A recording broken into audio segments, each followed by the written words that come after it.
Hi, I'm Lindsay Archer, and you're listening to the Comic Relief Podcast.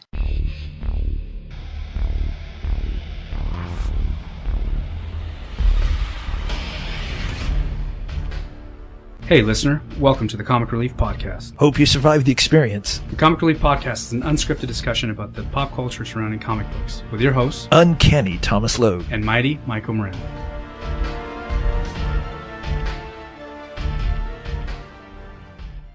The sound quality of this episode varies a little bit from time to time. We're doing it as a live event at Southern California Comics.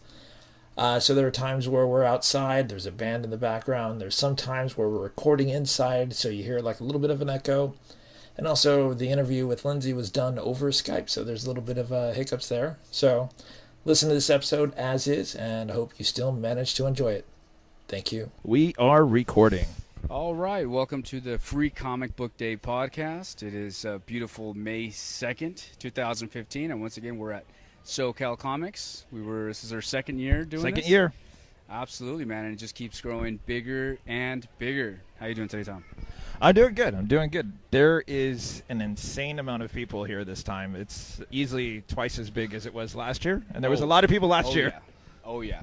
And we got a Batmobile, which is pretty awesome. Yeah, there is a Batmobile here right now. By the way, don't take pictures of it if you're walking with your iPhone because you'll break Why it. is that? Oh, you'll break it. You'll break really? it. Sort of like what I just did.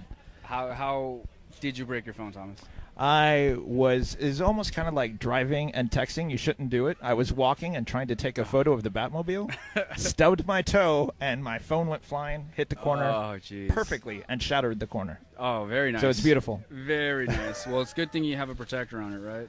Yeah, no, except for there was none. There was one for the back, but not one for the screen. Oh, jeez, that sucks. That's the worst. Well, time for a new phone. Down for a new phone. You can just fling it into a canyon and get a new phone. Yeah. So we're going to be doing this for a while. We got a raffle today. We're actually raffling 3 items. We have these 2 displays. One of Spider-Man 3, the Tobey Maguire Spider-Man 3 with the black suit, X-Men Days of Future Past display, and it's Logan and Aurora Monroe. It's pretty neat. I like it. And we're doing... Is it Aurora or Oro? Aurora. I always pronounce it Oro. Oro? Yeah, O-R-O. You know, I guess you're right. It's O-R-O-R-O. Aurora. Aurora. That sounds Yeah, weird. I always pronounce it Oro. I don't know. Really? Huh? Yeah. No, I don't think they've ever said her name as other than Storm in the cartoons or the movie. Yeah, they have. No, they yes, haven't. They have. And it's Aurora? Yeah. Okay. We're gonna need a second opinion on this. But Maybe yes. that'll be our first raffle. Yeah. What is her name? Yeah, what is her first name? I always thought it was Aurora Monroe. You might be right. I hope so. I hope I'm right, because I feel really bad if I'm pronouncing it wrong. Again, no. Yeah, exactly. Why? What was the last one? We were talking about mispronouncing names before, but it was actually like a writer's name. Oh, okay. It was one of the earlier podcasts. Like Fabian Naziza? Yeah, Naziska. I think it's Naziza, but whatever. And then we also got some IMAX 3D exclusive posters, the kind that they release or they give out at the premiere of the movie. We got the Winter Soldier, the Guardians of the Galaxy, and Avengers 2. Easily top tier comic book movies. But yeah, I can't even do top 3 anymore, man. There's too many good movies now with this Marvel? new Age of Ultron. Yeah, forget about it. I can't. They're all good. When someone says, which is your favorite movie? I can't. They're all good, really. Really, Guardians doesn't stand out for you? It does, but so does Age of Ultron. I was gonna say Age of Apocalypse. Which we never find out how old Ultron is, so that was kind of a fail. That was my only gripe about the movie.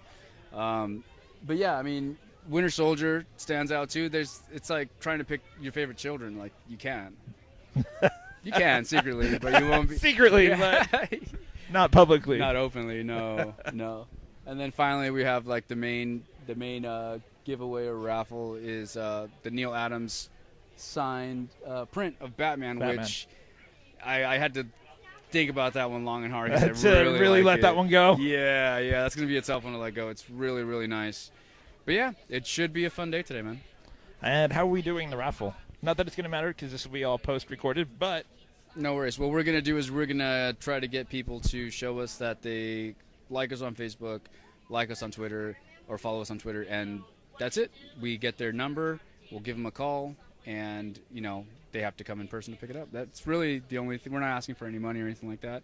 We just want people to follow us and tell their like friends us. and family. Yeah, to like us. Please like me. Exactly. Everything's finally come into fruition, this plan of people liking me. Liking me. Getting people to like me, yeah, that's it. Hi, good afternoon, everybody. My name is Maiko. And this is Thomas. We're with the Comic Relief Podcast. Absolutely. Go ahead. We're going to talk about our own podcast. We have a booth right over here. You can visit us at comicreliefpodcast.com. Also, we have comic book colorist Barbara Marker is here with her comics, both old and new projects, and her fine art, fantasy, and animal art prints. She's giving away signed postcard size prints of her art, so go check her out. She's right over here with all the other artists, right next to this huge line of people. So please go by, stop by, say hello, check her out, pick up one of her postcards. Michael? Also, this just in, we have Mr. Paul Horn has everything at the Cool Jerk table. Buy one, get one free. Meet the writer, artist, creator of Cool Jerk, Paul Horn. Go check him out. We also have a raffle going on at our table. Please ask us about our raffle. As the sign says, we're giving away a autographed Neil Adams print, so come check it out. It's one of the many prizes. And also check out the Wyng'd Lyon booth right next to us. Thanks, guys. All right, I'm here with Jamie Newbold, owner and operator of SoCal Comics. Thank you for having us, Jamie. Thank you, Mako. So this is this the second year that you've done this big event like this? This would be maybe the fifth or sixth year, but this is the third year where it's gigantic. Oh, absolutely. And I've been doing this this is the 13th year of the event. Oh, okay. This is the second year that the Comic Relief Podcast has been with you. We haven't really been around that long, so it's... Yeah, it all seems new until you put yourself in my shoes. Oh, yeah. Which are sweaty and uncomfortable. And you realize this is the biggest day of the year for my store. Oh, yeah. This is a huge day. If Thomas is going around taking pictures, the line is... or to say that it's around the block is an understatement. Yeah, we're estimating by... there are probably over 400 or 500 people within the first hour. I can't even track it now. Yeah. It really is turning into a huge event. We have toy vendors. We have a whole row of artists and creators signing autographs. The Digital Lizards of Doom are here playing again. Yeah, Gabe is, I guess he's just a lizard now. I don't see the other reptiles. It's just the Digital Lizard of But Doom. Gabe helped get this thing off the ground the last time to get it this big and popular. It's always good to have a sound system with a capable musician.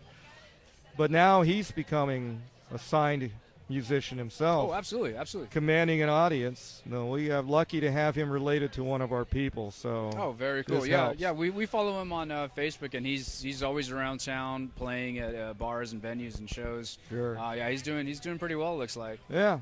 So who else do we have here at the Free Comic Book Day event? Oh hell, we got the 501st Legion from Star Wars, the Stormtroopers. We got Spider-Man. We have Spider-Gwen.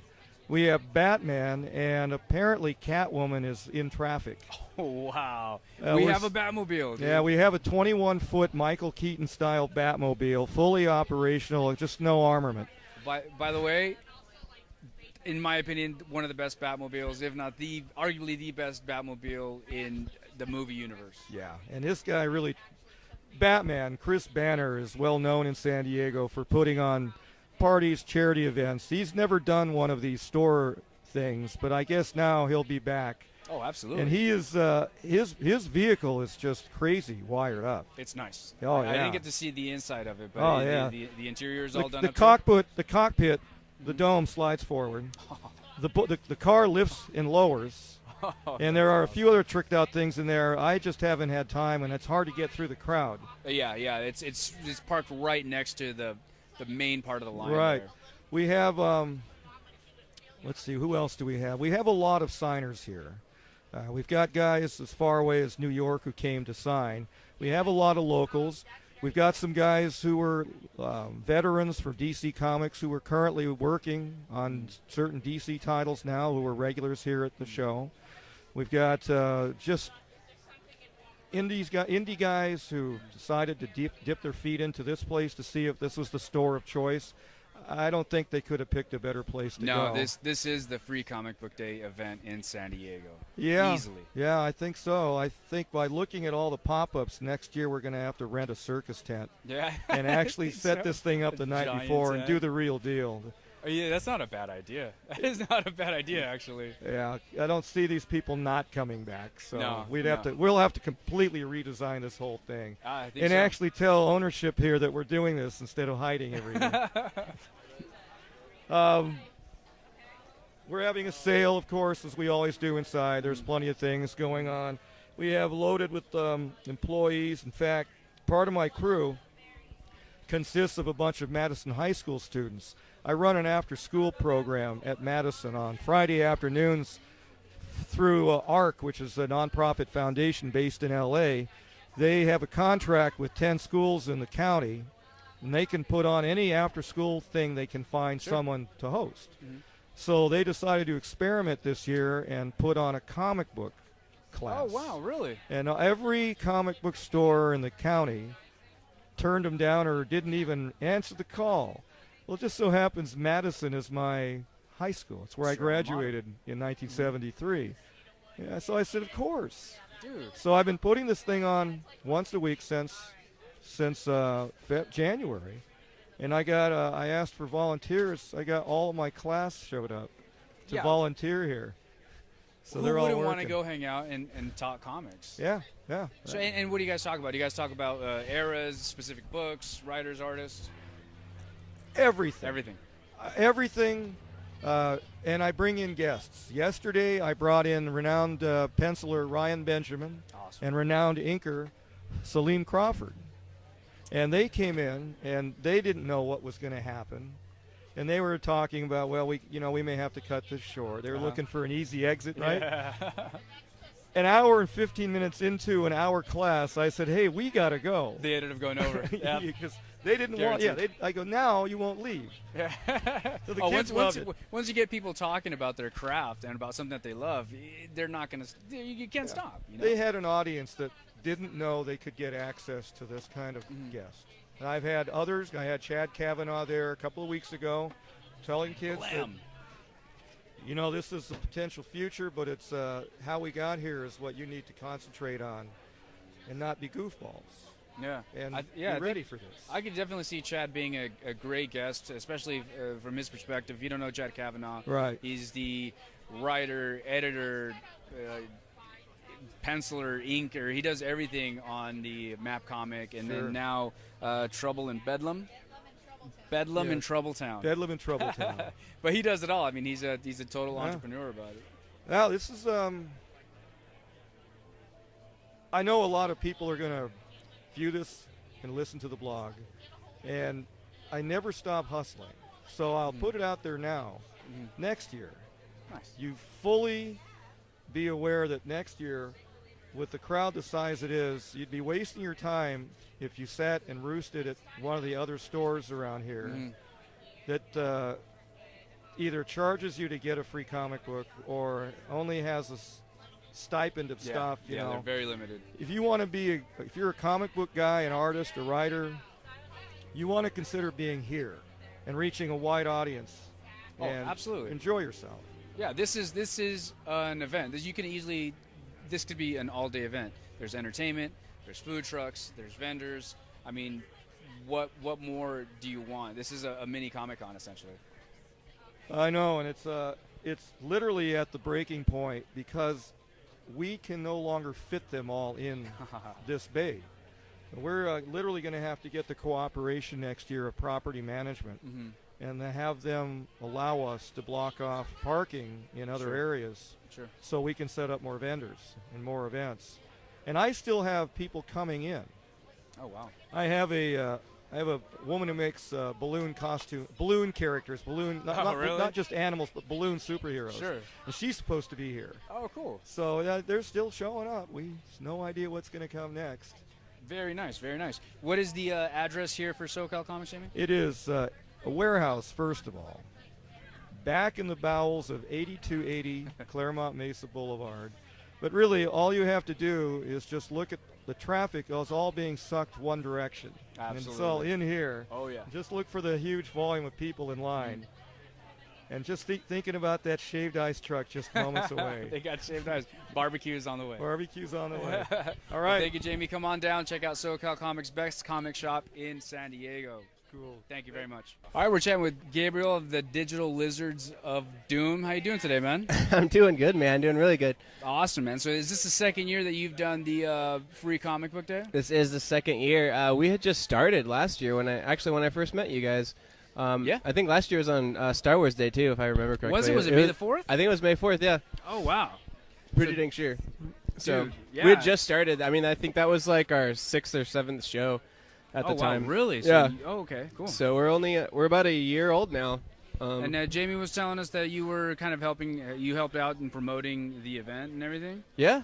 Oh, dude, that's Yeah, very dude. cool, man. Which this event's getting huge, man. It is. It's really cool, and I mean, it's not just for me too. I mean, this is something that's a huge passion for me, and it just like the community of comic books. I mean, I tell people this all the time. When I'm on tour and when I'm playing a lot of shows and stuff, the first places I go to are comic book stores. Like when I'm in other cities and stuff like that. Sure. It's home base. I figure out where the closest comic book store Where is. the I go comic and I make shops are. friends and that's home base. You know, like that's Yeah. like my comfort zone. Like so, if I'm be somewhere for like a couple days, it's like that's where I need to go. It's weird, dude. Even as an adult, I can drive through a town, and if I see a comic book shop, I have to pull over, check it Yeah. out.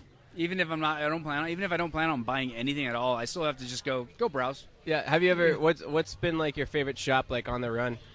Dude, on the road, there was a place up on. It was on my way through Anaheim. I don't remember the name, to be honest with you, man. What's yours? On the road? Yeah. Well, I do a show with Meltdown Comics up in LA. Oh, I heard Meltdown's a cool place. Yeah, man. Meltdown's awesome. So, I mean, I kind of feel like it's a little bit of a biased opinion. But anytime I'm headed up north, I always stop into Meltdown, and we film there once a month anyways. But They make chocolate there, don't they? chocolate? Yeah. That would make so much sense, but no, they don't actually. Really? Yeah, I I don't honestly think so. thought this was I think Neil Adams was telling us this, that They might have. or one of the brothers of the owners makes chocolate or something along those lines. They might. I haven't heard or You seen should any. ask about it. I They've been should, holding out on yeah. you, dude. Because I mean, it makes Meltdown. You know, it makes, and they have Yeah. everything. Like they have a podcast called The Melt. Their show that we do is called The Digital Lizards of Doom Show, live at Meltdown. And then they have like The Meltdown Show, which is like on Comedy Central, which is like a comedy show. Like stand-up comedy? Yeah, stand-up Oh, that's comedy. awesome. And then yeah, Really? it's- No way. Yeah, it's really cool. So I mean, they do a lot of stuff. Like they print their own T-shirts and stuff there too. And so I mean, it's funny that you say that because I wasn't like that wouldn't shock me at all. If they make their own also chocolate, make that chocolate. I'd totally like. I've heard. I don't know. I I can't confirm. I need to go out and check it out because I keep should, hearing man. the name Meltdown come up. You should come sometime when you should come up sometime when we're doing our show. Dude, absolutely. It'd be cool, and maybe we can have you on the show. Oh, dude, that'd That'd be be awesome. so. That'd be so awesome. I'd be awesome. honored. Crossover, dude. Crossover event. Heck yeah, dude. So tell us about the Digital Lizards of Doom, man. Give us a rundown. Man, okay, so again, kind of going back to my passion, it started as just a kind of like an experiment for me to express all my inner nerdiness and to Right. continue my adventures as a storyteller and I don't know, just to keep it going. And played a couple shows and. So do you write your own music, obviously. Do you write your songs with a story in mind? I do. It's not really like a cohesive story, but every single song is story based for sure. It's funny. I've tried a couple times not to do that. Actually, just to see if I can, and it always ends up being some always ends up ridiculous being story. that way. Because I'm always like worried that people aren't gonna get it. You know what I mean? Like people are gonna be like, oh, how like what does this song mean, or it's too personal at some point, or like too we have conceptual? we have a song called Get Good with the Weather, and it's I don't know, I think it's like a 3.5 minute song, but the storyline is so ridiculous. Like and if I mean I guess if you were a fan of anime and like you knew exactly where I was taking some stuff, you might be able to put it together. But I mean it's basically just a story about like this guy who does all this research and and believes in this like girl that kind of lives in the clouds, and she kind of flies around, and from time to time she'll come down, and she'll like kind of visit our world, and she's been alive forever, and everyone kind of believes she's a myth, and this guy like spends his entire life like researching this like angelic almost creature, and he finally like sees her and finds her, and it's about him locating her and tracking her down, and pretty much like asking like, hey, you want to like kind of get down, you know, and kind of, you know, like, and just like fly away forever. And it's like, I mean, it's a pretty catchy song, like just in itself, so I guess people would enjoy it, you know. Are but you a fan of Studio Ghibli?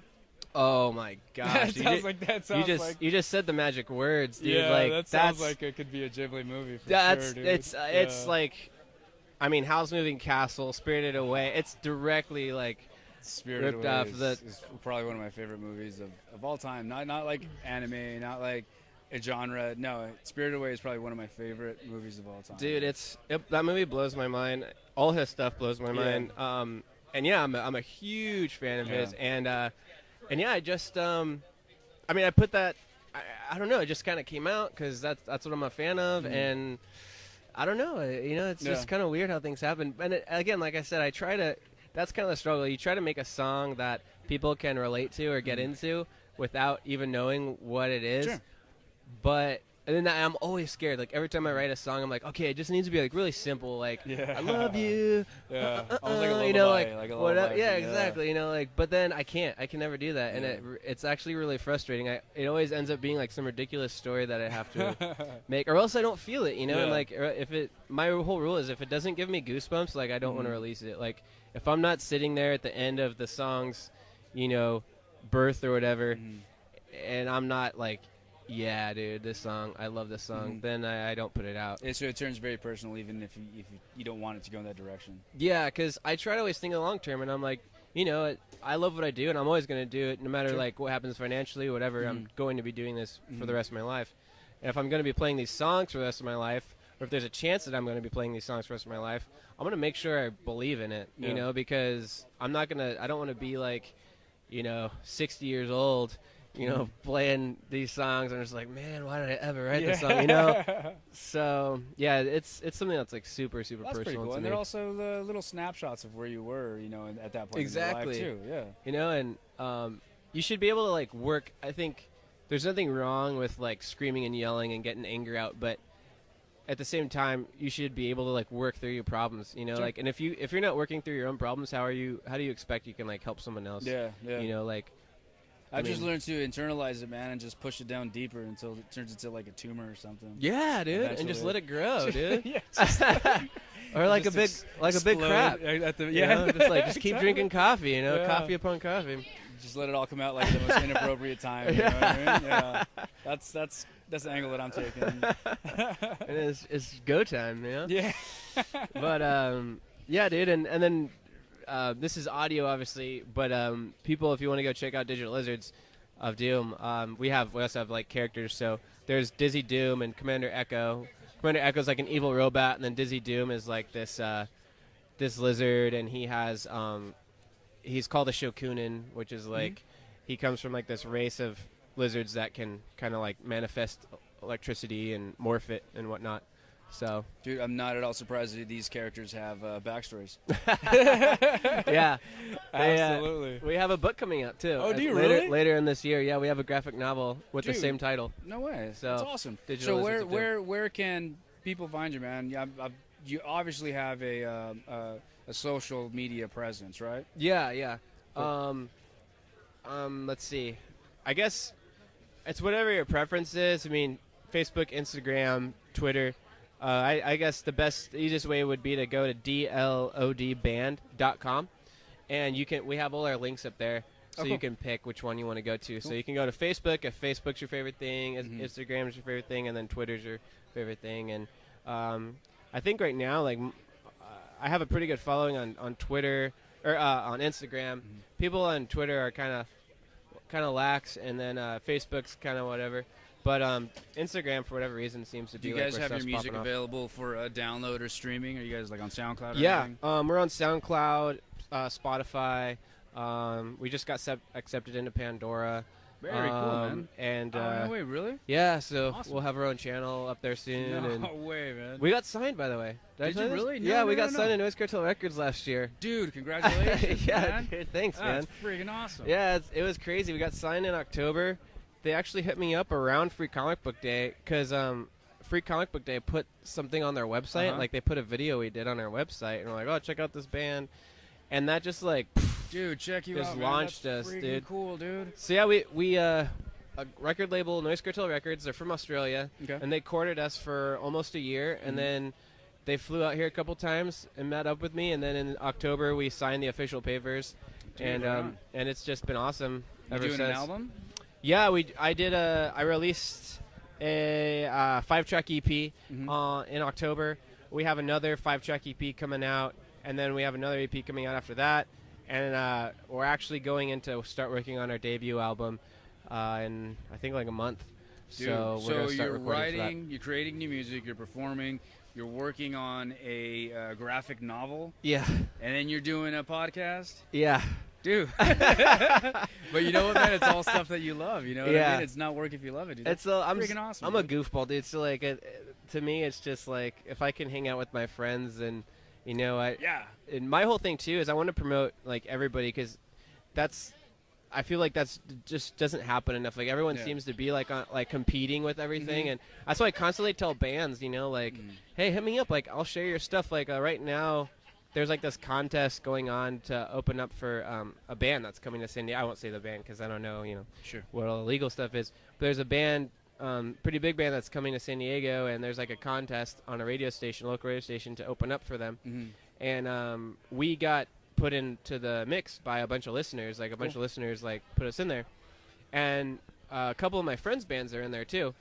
And there's couple other bands that I don't know, but that I like, and I've been promoting them, like on my thing, even though like You guys are in direct yeah, competition and for like this. and they hit me up and they're like, dude, like that's so like you're amazing. Like why are you promoting us? I'm like, cause like Dude, the if music one will of us speak is for doing itself, right? yeah, if one of us is doing well, we're all doing well. Yeah. Like I don't see like the problem. Like if you guys get the gig and I don't get the gig, I'm still gonna be at the show screaming my Yeah, head off. Like, dude, you know exactly. it's good. We should be supporting each other. None of this That's like cool, man.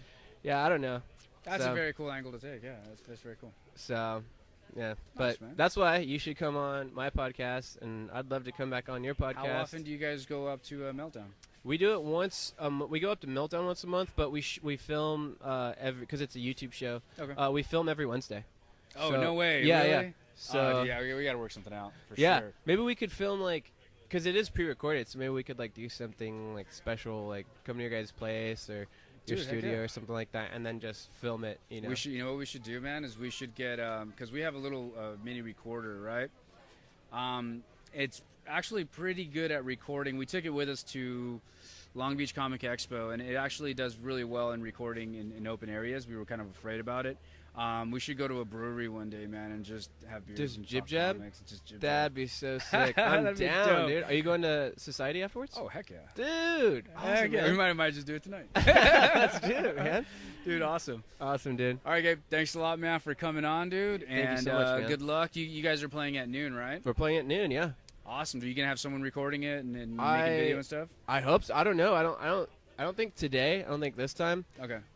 There's just like too much stuff going on this week, and everyone's like really busy. But yeah, I mean, Cool. We'll figure something out. DLOD.com. Is it DLOD? DLODband.com. DLODband.com. You can find them on. You go there.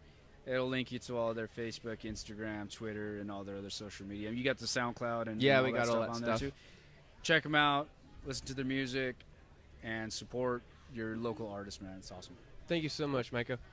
So we got with us today Batten Lesh from the Exhibit A Press. Batten and his wife, Jackie Estrada, are publishers of Supernatural Law. How you doing today, Batten? All right, fine.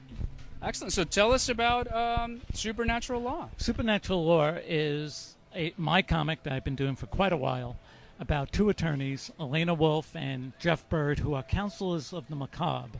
So they represent the supernatural and the supernaturally afflicted. So who's scarier than Frankenstein? His attorneys. So Frankenstein's attorneys. as you Of can course. imagine, it's a humorous slash horror comic, but we play it straight, and it's been in print and as a webcomic. Okay. Where do you guys get the inspiration to for such a story? Well, when I was working in downtown Brooklyn, there was a street called Court Street where there was hundreds of small law firms, 1 or 2 man operations, and they represented every possible type of legal situation. And while I was working down there, I just it popped in my head. So it wouldn't be funny if one of them, in an obscure corner of the building, represented monsters. And it just grew from there. And what are can you give us an example of perhaps one of the cases that these lawyers or attorneys face? An early case was a vampire dentist who was charges was brought against him that when he would go to work on his patients and put his patients under, he'd suck their blood while they were under. Another one is a malpractice suit with Dr. Frankenstein and some labor malfeasance with the hunchback assistant. So as you can see, I have a lot of fun with it. And it is played very straight? Very straight, yes. Oh, wow, that is very cool. But you do mix some humor and irony. I mix a lot of humor, and I try not to preach, but sometimes I'll do social satires on social issues. I think the most notorious one I ever did was a parody of Roe versus Wade. Oh, wow. By way of Rosemary's Baby. That's perfect. That actually makes quite a lot of sense. That's Thank funny. you. Yeah, that's very cool. And how long have you been doing this comic? But I know I'm dating myself here, and some of your listeners may flee in horror, but I started the strip. It started as a newspaper strip in Brooklyn in 1979. Oh, cool. It became a comic book in 1994. In recent years, I've just devoted time to doing graphic novels and putting it on the web. And based on these same characters? Oh, yes. Oh, yeah. Wolf and Bird are my babies. And have you ever republished the stuff that you had in the newspapers? I will never republish the first 5 years because it is just too raw, too rough. Oh, really? Oh, yeah. Drawings are not. Oh, not good. I see. No, I see. Oh, no. I thought you meant the humor was Oh, was no, raw. no. Oh, no. I'm very audience friendly. Sure. I don't know. I think it would be. I mean, let me gather my thoughts here, and I'll ask Tom to edit this back. You wouldn't want to publish those first newspaper strips and republish and kind of just take a look back and do a little bit of a compare and contrast to see how far you've come? Well, my big fat ego would always be wincing at just how, I always say this to aspiring artists, that there is nothing like seeing your work in cold print to know what you did wrong.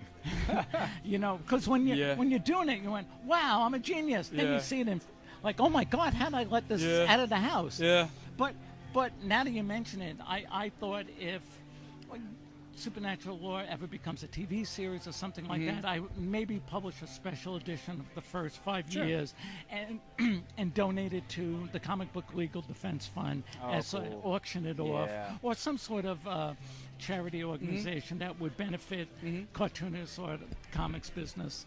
Sure, absolutely. It's almost like because that would make perfect sense. I can't imagine anyone but a die-hard Supernatural Law fan being interested in those early years. It's like looking at old photo albums, right? Yes, you've got to be a relative to really appreciate it. Cool. And let's see, folks can find you at Exhibit A Press. That's all one word. EXHIBITAPRESS.com or supernaturallaw.com. That's right. Do you guys have a Facebook page, Instagram, Twitter?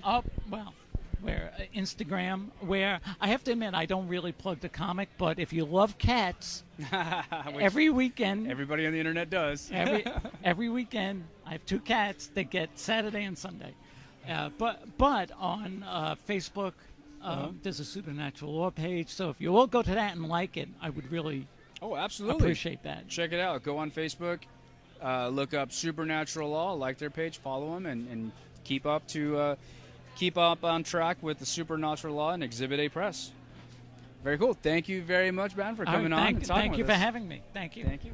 So I am here with Jackie Estrada from Exhibit A Press. How you doing today, Jackie? Doing good. Also, the other half of the publishers of the Supernatural Law. Yes, I am the spouse of Bat and Lash and also the co-publisher of his books and the editor and the letterer. Very cool. So Ben was telling us about a project he recently did about comic book people. Can you tell us about that?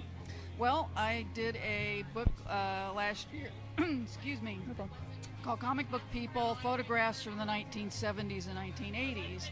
And these are all photos I took mostly at San Diego Comic-Con in the period when all of the giants of the industry were still alive and still coming to San Diego for conventions. So this book is photos I took of Jack Kirby, Stan Lee, Siegel and Schuster, Bob Kane, a lot of guys like C.C. Beck, who worked on Captain Marvel, Carl Barks, who did all of the Uncle Scrooge and Duck comics, just a lot of the giants of the industry who did the Gold and Silver Age stuff. But then I also have photographs of, Frank Miller and Neil Gaiman and people who were just coming on the scene. Rare photos of Alan Moore that nobody else seemed to have photos of Alan Moore the one year he came to San Diego in 1986. So this book we did a Kickstarter project for, and we published that last year. And then now I'm working on Volume 2, which is photographs from the 1990s. Oh, wow. So that'll be coming out in time for Comic-Con in San Diego. And that was also a Kickstarter project. Well, that's going to be an interesting contrast, because the 90s was really when the San Diego Comic-Con started picking up huge momentum. I mean, it's never looked back. But the 90s was really, in my opinion anyways, the turning point where the Comic-Con changed from it just focusing on comics to it really being a multimedia event. Well, my focus in this book is on the comic Which is people. awesome. I do have a few celebrities in there, but to me, the interesting thing about that era was the burgeoning of the whole indie alt aspect of comics, especially with the Image guys spin-off from Marvel, where that became a company where people took creator-owned projects, and then you had Dark Horse doing creator-owned projects. So that's where you had Sin City, and you had Hellboy, and you had all of these things that have become movies and icons and things now. But and of course Neil Gaiman and Sandman, that was like Vertigo took over the decade with all the different British writers the and British artists. invasion. So there's a lot more in this book on that aspect. And, people who did self-publishing, like Jeff Smith, who came on the scene with Bone, and now he sells, through Scholastic, the Bone collections in color, worldwide sales. Well, you got a lot of history in these books. So it's I always call it a trip down memory lane for people who were there, but then people who weren't there can see what it was like in those days. Sure, and they who get a was peek. there, where you could just go up and talk to a lot of the people that are long lines now, if at all. Yeah. And of course, people who aren't with us anymore. Yeah. So it's nice to be able to see that they were getting attention and honoring during that period. Were you in any kind of publishing or newspaper field back then, or were you just a fan with a camera taking pictures? My involvement, I've been to every San Diego con since the first one, 1970. That's very cool. And I started working on the con in around 75. I first did publicity, then I worked on the souvenir books, and did things like guest and pro liaison. So I worked with a lot of the professionals through doing that. And then in 1990, I became the administrator of the Will Eisner Industry Awards. So I've been doing that since then. But my background was in journalism. I did do photography. I had my own studio, dark room. So when I was doing photography in the late 70s and early 80s, I was developing my own film and making my prints and stuff like that. So I take photographs with an eye for composition. I'm just trying, you're the perfect person for this. I don't go and just say, I'm just going to grab a photo and hope it turns out okay. So But what happened was I got an offer a couple of years ago, well, a year and a half ago really, from a company to digitize all of my negatives. Okay. And once I had all of those, I said, well, now I have to do a book, because a lot of those pictures I didn't have any prints of anymore because I'd give them away or sold them or whatever. Yeah. So I was discovering, going through, that I had photos of people I didn't even know I had photos of. So it didn't occur to you to write the book until you were kind of taken back through memory lane and Yeah. looking at all these photos. I said, this just has to be a book. Oh, that is cool. So, That is cool. and now you're working on your second book. That's and one awesome. of the things I've been doing on Facebook is I'll get photos, and I don't remember who somebody is, and I'll put them on Facebook, and I'll say, who is this? And people will tell me, I go, he was even at the show? That's awesome. I got a picture of him. Do you have a favorite picture? I have a picture that's in this new book that people kind of call the Mount Rushmore photo of comics who's in creators. So this is a photo that's Frank Miller, Neil Gaiman, Bill Sienkiewicz, Bernie Wrightson, and Dave Gibbons. Oh, jeez. So it was Were they from at- 1991, and it was Wow. at a party, and they just, it's just a great shot because they're kind of conversing with each other, but also knowing that their photo is being taken. Sure. Have any of these artists ever reached out to you and asked you for, more of these pictures or to see what pictures they Oh, have? I've sold a lot of the photos. I mean, for instance, that big DC 75th anniversary book has several of my photos in it. Oh, very cool. So various companies will contact me for photos, and then I'll have somebody like Harlan Ellison said, "Hey, Jackie, I know you took a picture of me shaking hands with Frank Miller and talking to Len Wein. If I pay for the postage, will you send me the negative?" So I still have the $1 he sent me for postage when I sent him the negative, so he can make that's prints funny. of those photos, and that's in this new book too. That shot. So Well, that's very cool. And are you doing a Kickstarter for the second book as well? I already did it. Already raised the Oh, money. really? So it's going to press in about 2.5 weeks, and we'll have it at San Diego so that the Kickstarter backers who are at the show can pick it up, but also it'll be for sale at the show. So Oh, very it's cool. a Very cool. hardcover book. It's mostly black and white, but there is 16 pages of color. And so it's, like I say, trip down memory lane. Sure. And what do you have next? What's your next project? I'm not going to do any more those kind of books. I might do a photo book of pictures I took of the punk scene in San Diego. Oh, in the you have late, punk scene pictures as well? Yes, this is from the late 70s, early 80s. Oh, what bands are we talking here? Oh, we're talking about Penetrators and, a little later Beat Farmers, the Dinettes, Non, just, that were Sure. part of the local scene, but also like, say, X when they came to San Diego. But at the little clubs, the Skeleton Club and stuff like that we had that, it's a lot of the photos are the denizens of the scene at that time. That's very awesome that you're doing that. That's very cool. So all those negatives got digitized for me too. So Nice. when I get a chance, that'll be my next photo Very cool. book project. So you're doing your projects, and then on top of that, you're doing the Exhibit A press stuff Right. as well. So yeah, you got plenty on your plate. Sounds Yeah, like. so at Comic-Con, half my time is spent doing the Eisner Award stuff, and the other half is at our booth selling things. Oh, so. jeez. And where can folks find your book? Where can folks find you and your work? Well, exhibitapress.com is our website, and our book's for sale there, but you can also get it on Amazon. You can get it at Barnes & Noble. Fine comic shops should have it because it's distributed by Diamond. Cool. And So I'm sure maybe even a Google search you'd be able to find the book. Okay. Yeah, just Comic Book People, Jackie Estrada. And That's it. That will turn it up for you. Check it out. Thank you very much, Jackie. Appreciate it. Thank you. Good talking. Very nice meeting you. There's been quite a few things going on in the comic book TV world, in the movie world, in the comic book world itself. Where shall we start? Do you want to talk about what's going on in the Flash? Flash. Let's go with Flash. Oh my God, so good. So good. You know what I love about the Flash is that it's not. I can't wait for you to tell me. Embarrassed. It's not embarrassed to be a comic book show. I agree. Really. I agree. And I think what I really like about The Flash is the way it's written. Because, for example, what's her name from Arrow was on the recent episode of Flash. Oh, Black Laurel. Canary. Laurel. Yeah, Laurel. Mhm. And like when there was that episode. Are you almost caught up with Arrow? Nah, I'm 2 episodes behind on Arrow, unfortunately. So I won't spoil anything, but there's an episode where you don't see her at all. And then suddenly they show her. And every time they show her in Arrow for me, it's like, angst.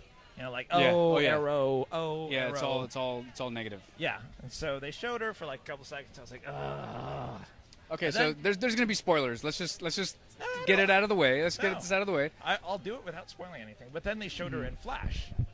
That's Right? just what I want to spoil. Oh, is okay. Then you're the going to spoil scene- something. Well, it's because I want to be able to talk about it. Don't spoil anything that I haven't seen, but let's spoil, Let's what spoil the it for the listeners- fans. Yeah, what they haven't seen. For those So- 299 fans on Facebook. The favor, the price that Cisco pays for helping Laurel out, right, was friggin' awesome. Oh yeah, I you I better laughed not out tell loud. anyone about this. No, yeah, no, it was totally like even in the photograph itself, the lighting The was way he terrible. looked, yeah. He looked like a total fanboy, dude. It was awesome. so good, and that's what I was gonna say. So when they showed Laurel in the Flash, it was like, oh my God, she's funny, she's lighthearted, she's smiling. I was like, oh my God, She's smiling. This is how she should always be, as opposed to Arrow. And not to say that Arrow's not a good show. It's just very.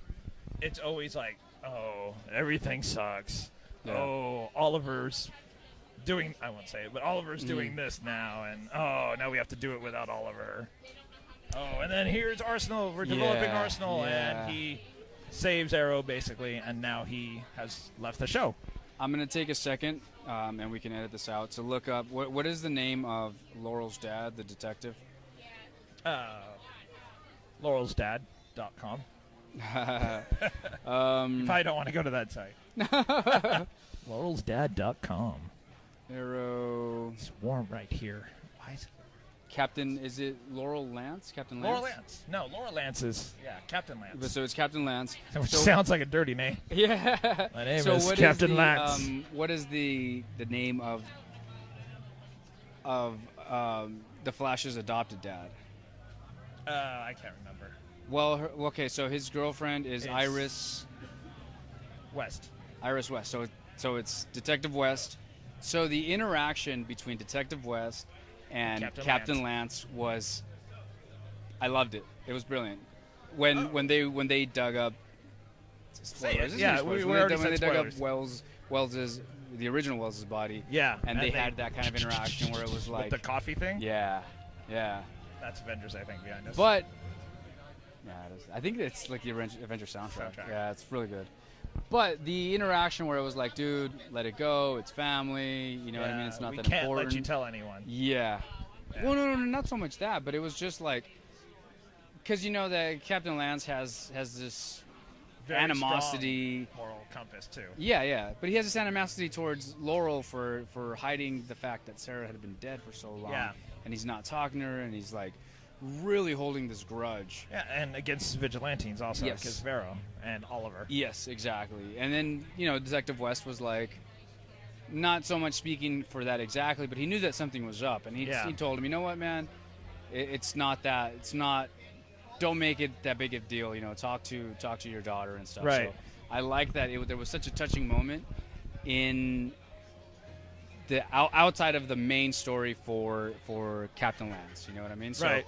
You'd think with the way these costumes have been going, it's been very light, it's been very goofy, but there was actually a very tender and touching moment between two characters in a crossover episode. Yeah. Which was really good. Yeah. That It was. normally You wouldn't don't expect interact. it. Yeah, exactly. So I like that, man. It was so far. They've been killing it over there at the Flash CW. has been by far the best superhero show. Amazing. By far. Amazing. And then, we're recording this on May 2nd, so by the time this goes out with the It'll be final like episode, 5 more episodes. it might have been. Yeah. Thomas would be stressed out. We probably Why won't be am I editing friends for a this? little bit. Yeah, why do I do this? I hate this. But they're teasing Gorilla Grodd.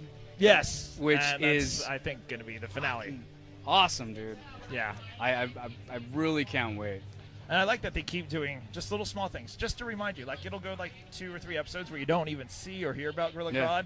And then those dudes are working down in the sewer, and they're like, what is this? Blah! And you see Gorilla Grodd for like a split second. You're like, boom, there he is. I've been reminded. I know something's coming with him. They're teasing. He's essentially the... Okay, so the Reverse Flash, of course, he's the first and the main baddie. Yeah. But Gorilla Grodd is this kind of a looming bad guy figure, which I hope doesn't mean that they're going to end up killing him or getting rid of him. I would like to see it eventually turn into like a rogues gallery where you have a team of bad guys. Yeah, well, I think Gorilla Grodd will be season 2's main villain. Like, I have a feeling season 1 is going to end with a cliffhanger. Yeah. With Gorilla Grodd. Yeah, I could see that. I mean, I hope he's a main character I mean, I hope they don't tease him and then we see him at the end of the season finale. I mean, I hope he's in the entire episodes, right? I hope we get to see him, which I think we are. I really think we are. I think it's going to be a fight with Gorilla Grodd. Yeah. And I think that's where it's going to be like the cliffhanger. Yeah. Like, something's going to happen and you're going to go, what? Because Gorilla Grodd is kind of like Reverse Flash. At least according to the comic, he has access to the Speed Force. Yes. And he's a main character. He's definitely not a throwaway. No, he's not throwaway type character. He's a dude that should be. I mean, obviously, Reverse Flash is going to be an ongoing bad guy. I don't think they should kill him off. I think from the season, the first season to the season finale or to the series finale, the Reverse Flash should be involved in one way or another. You know what I mean? Well, what I like about Flash over Arrow is Flash, you have them imprisoning all of them down below. You know what I mean? Yeah. So that something can happen. They can get away. The electricity could go out and whatever. They could break him out. Whereas opposed to Arrow, it's always like, thunk, dead, thunk, dead, thunk, dead. Yeah, they really got to stop. I have no prison to hold you in. So, which I guess that makes sense, right? It makes sense in the Arrowverse. I mean, it sucks because they're killing these characters. Right. And you want to see them come back. But they've worked in a way for them to keep characters in the Flash and keep villains in the Flash. Yeah, which is great. Having them show up. What episode was it when they were like, how do you guys go to the bathroom in these things? Oh, yeah. How do they go to the bathroom? Yeah. And how do you feed them? Yeah. Cisco? Yeah. And they're just like, no, just don't worry about it. Yeah. That doesn't really need an answer. Because it's true. It would really suck. Some fan probably asked that on Twitter, so they said, let's address it by not addressing it.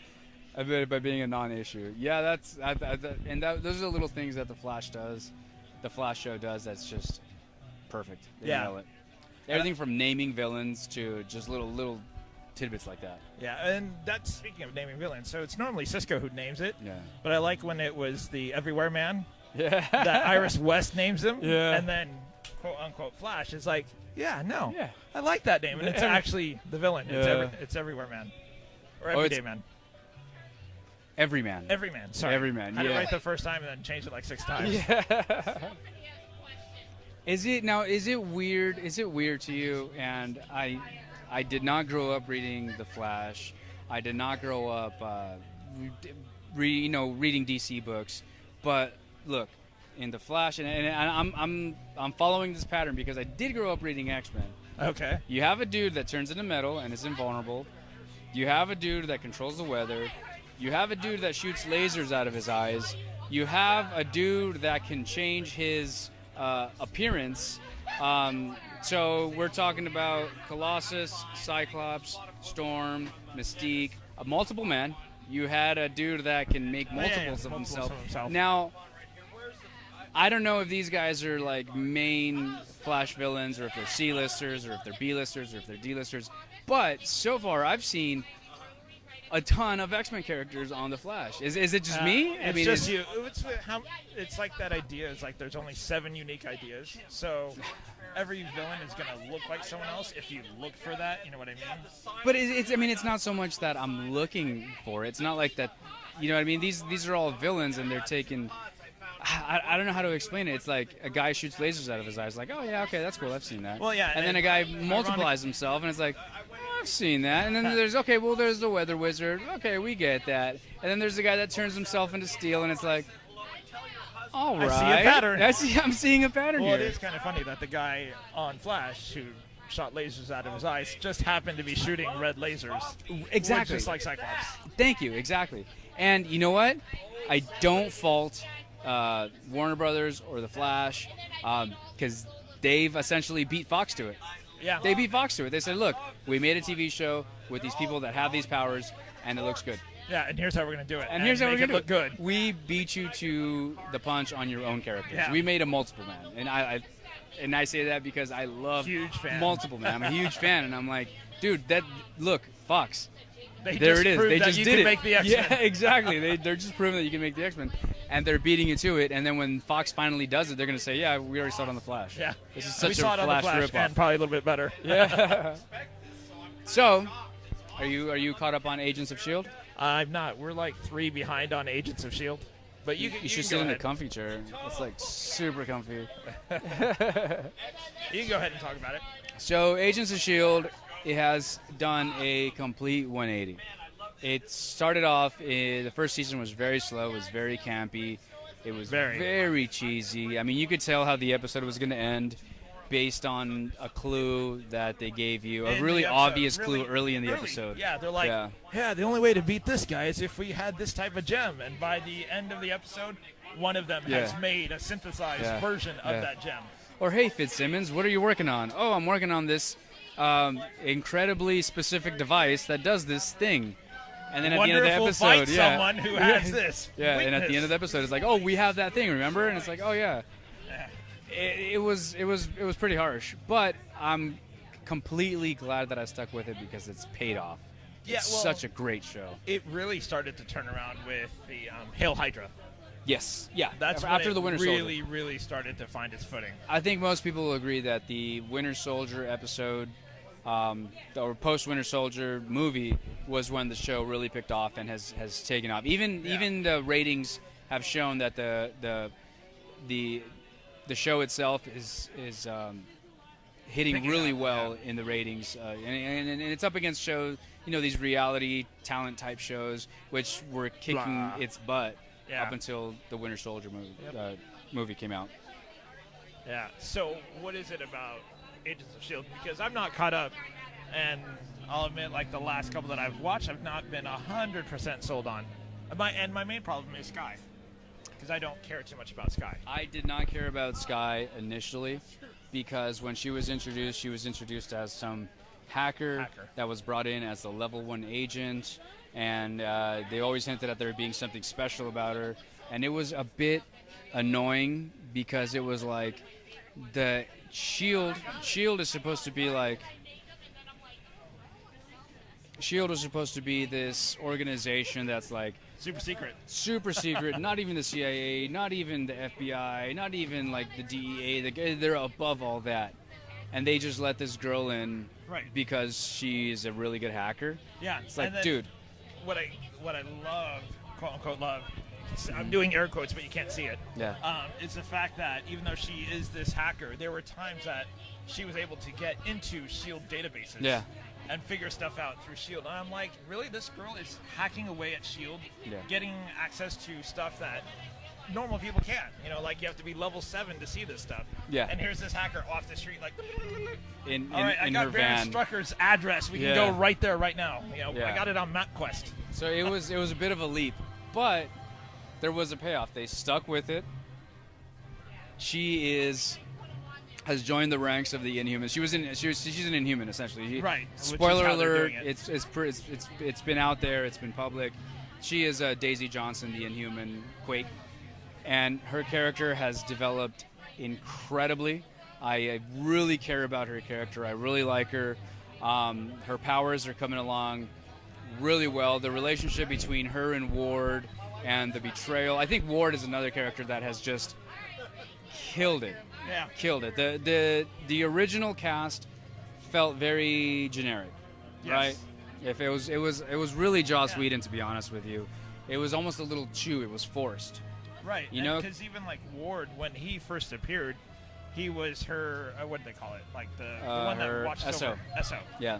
And it was always like him. Significant other. Yeah. No, superior officer. It was always him, like coming in and like snapping and yelling every episode. So Fitz or whoever solves a problem, Ward's yelling at her. There's this sexual tension, but it's just yelling. Yeah. Well, the problem was So there was a bit of annoying. redundancy because you had Fitz and Simmons, who were two very similar characters. You had Right. May and Ward, who were like these really straight elite fighters. You know what I mean? So they Right. were very similar, and it was like you guys have. It almost felt like they had too many characters that had the same traits. And slowly, with Ward's betrayal, and then Fitz and Simmons almost dying, and Simmons, Jenna The boy. Fitzgerald. Yeah. Yeah, I think it's Fitz. Fitz had kind of having his brain injury and everything. Like, they've really splintered out and grown these characters incredibly in these 2 seasons. Yeah, It's been amazing. And it makes sense why they had 2 of each. Oh, yeah. Because something was eventually going to happen to both. Ward takes off, so you still need May. Mhm. And then you have Fitz with the... Is it Fitz with the head injury? I think Never it's remember Fitz, the yeah. name. I think it's Jenna Simmons. Jenna Simmons. Yeah. And then you Gemma. have Jenna, who remains Mhm. the smart one, while Fitz is smart, but he can't piece stuff Yeah. together. Oh, man. Gemma took a turn. I'm not going to spoil it for you, man, but she took a hardcore turn in the final season. Oh, I'm sorry, in the last episode that we watched. I can't. You got to watch it. It's really good. Okay. And also, Sky. Sky has come in on her own. She has a really good scene where she just destroys as an agent, using her powers, using her weapons, using stealth. She has a really... Is this the thing where she knocks down the trees? No. This is after that. Okay. This is her going into the field in tactical gear and just running through a bunch of Hydra agents and just destroying it. I mean, it was... I wouldn't put it up there with like Daredevil level, but for the ABC show, yeah, they gave her props. Yeah. Good. Yeah, it was really good. And there was a tie-in to the Age of Ultron. Yep. And it was essentially just, I mean, if you're watching the show, and if you've been watching the show, they've been hinting and giving you little bits and kind of giving you little hints at the movie, and it does finally pay off on this last episode. So for me, it's going to be reversed because I've already seen Avengers. Yeah. I'm going to see how it ties in. I made sure to watch the show because they had mentioned that there's going to be, a tie-in. So I was there to watch it, and I watched it the day before the premiere, so it was perfect. Fresh in your mind. But essentially, hopefully by the time this comes out, you have seen the episode. It's pretty much, I'll save you the anticipation. It's just Coulson saying, "Call the Avengers," and the show ends, and it's like boom, and it's like, or assemble the Avengers or something like that. It was cool. You know what I mean? It was like, I gave my TV a thumbs up. Good job, TV. Good job, TV. I'm gonna watch you tomorrow. You know what I mean? It's kind of like the ending of Avengers: Age of Ultron with what Cap says. I don't want to spoil it because I don't know how soon this is going to come out. But at the very end, where all the other people show up, and he goes, and then they go, thump, and you're like, that's a punk move. Yeah. That's a punk move. Yeah, so aside from The Flash, great show. Arrow, still killing it. Yeah, good show. Agents, Literally killing it. Yeah. Agents of S.H.I.E.L.D. coming around, finally paying off to the folks that have been watching it since day one. It's finally paid off. I was about to mention that. The Amy what? just brought up Daredevil. Oh, yeah, we're going to get to that. We're not caught up. I just wanted to say that the Constantine show isn't necessarily canceled, but it's in limbo. It's in hiatus. They don't know if they're going to bring it back. They don't know if they're going to move it to a different time slot. So it's not officially canceled, but hasn't been brought back. Hasn't been renewed either. Have you seen the entire? Caught up on Constantine. Yeah. Yep. What did you think? I liked it. I mean, there were parts where I thought it could have been better, a little more compelling, because it feels almost like, I mean, I know it's like Supernatural, but that's what it feels like. It feels like a Supernatural episode. I didn't feel like it was just like Monster of the Week. Thank you. I think they could be doing themselves a better service if they brought in the characters like Zatanna, the supernatural DC comic characters, instead of doing a Monster of the Week. Zatanna is Marvel, though. Oh, Zatanna. Zatanna, yeah. I was thinking of Satana or whatever. Top hat, a fishnet. The magician chick. The magician chick, right? bring her in. Maybe not make it a regular character, but do an episode or two with her in it. Do maybe let's have the golden helmet. Dr. Fate. Bring in Dr. Fate. That's another That's what kind I of would have loved. mystical character. Do the Spectre. You know what I mean? Like, dude, don't shy away from being a comic book show. I know they. Did they allude to They did. Spectre? In the first episode, their Captain Fate. No. It was Captain Fate's helmet was on the desk. Yeah. And she picks it up, and he's like, "Don't touch that." Yeah, that's right. And that was like, oh, cool, because that was the first episode. I'm thinking, dude, right on. They're gonna do comic book stuff. Cool. And they kind of shied away. Now I know a lot of the characters are comic characters. Was it Dr. O as Mr. Voodoo? I forget the guy's name. I'm terrible with the DC villains. I can't remember. But, you're talking about the voodoo guy. Like the shaman, the voodoo. the Yeah. shaman guy. So he's a character. I mean, so they are doing that, but there's like, okay, you're not going to use Dr. Fate in any of the movies, right? So use him in the show. He doesn't fit in the Arrowverse. He doesn't fit in the Flashverse. He doesn't fit with Supergirl, Teen Titans, whatever. This is the perfect show for that character. This is where he should appear. This is where you use him. This is where you use the Spectre. This is where you use these dudes. Yep. You know what I mean? Like, go for it. Use them there. Yep. And I hopefully they plan on doing that if they do come back. I'm hoping that's what they learned. Like, look at what S.H.I.E.L.D. did and pick it up. Yeah. Because the first season of S.H.I.E.L.D. was slow because they didn't really tie anything in. Exactly. It was just kind of like, oh, we have this crystal we have to go get before Hydra or Centipede gets it. Exactly. But then they started bringing in, like, they did the Hail Hydra, and now we're seeing Absorbing Man, Sif, and all these people pouring, and you see the ratings go up. Yeah. So why isn't Constantine doing the same? You know what I mean? I think that's what they should do. Exactly. They're really missing their mark, and I hope it gets a second chance to come back and do it it right. Yeah, exactly. Gotham. You caught up on Gotham? I am, I think, like 2 behind on Gotham. To be honest with you, I fell out of Gotham, man. See, for me, Gotham started really strong, but I feel the same. Like something somewhere happened. Like it started tapering off. I think Gotham. I love Jim Gordon. He's a good character. He's Commissioner Gordon's awesome. He's a staple in the Bat universe. But they need a stronger leading role. And I know it's tough because the show is about the city, Jim Gordon and the city. But it's tough when you're teasing all these Bat villains without Batman. You'll never see the light of day. You'll never see Batman. I mean, you have the Penguin, the Riddler, Catwoman, Ivy, the Scarecrow. You have all these villains, and you know that Batman's only like 12 years old. And it's like, dude, what the hell? You know the guy that's going to catch the villain is a dude running down the street with a gun. Yeah. You know what I mean? Yeah. And then you have like the villain of the week, like the Balloon Man and all these other guys that I was like, I don't know who these guys are, man. You know, but if they now they in Batman's history, in the history of Gotham, there have been heroes that have predated Batman, right? That kind of influenced who he was to become. Bruce Wayne a little bit, yeah. So I don't know, introduce those guys. I don't know. I fell out of the show. Did you see the show where Alfred's friend comes into town? No, I have not. Oh, okay. See, I kind of thought that's where they're going to go, because Alfred's friend shows up in town and alludes to Alfred's darker past, like, you know, oh, this is what you're doing now. What about what you used to do? How can you just throw that away? Yeah. Blah, blah, blah. And I thought, oh, this is a guy who might show that, you know, Bruce Wayne how to become Batman. How to become a vigilante a little bit. And he did. Like, there was an episode, or in that episode, he is showing Bruce Wayne how to fight dirty. Oh, wow. You know, he's like, do this, don't stop. If I pause, don't stop. Keep hitting me until I fall. And he starts beating the hell out of Bruce Wayne, saying, I'm not going to stop until you fall. And then Alfred comes along, he's like, you know what, that's enough, get out, and he leaves. He basically kicks his friend out.